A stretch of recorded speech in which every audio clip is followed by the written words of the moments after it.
That's the first one anyway, is just mess about with your octaves. Triplets between notes and adding notes. This is quite a modern sounding tune, so I've added a little triplet that kind of puts it slightly towards Breton music. So instead of going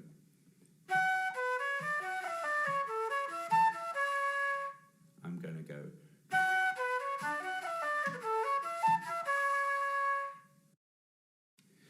so instead of going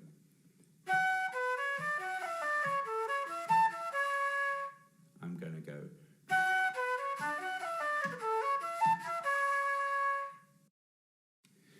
so instead of going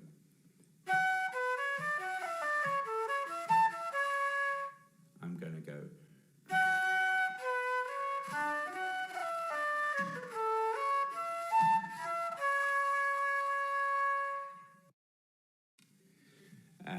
so instead of going I'm going to go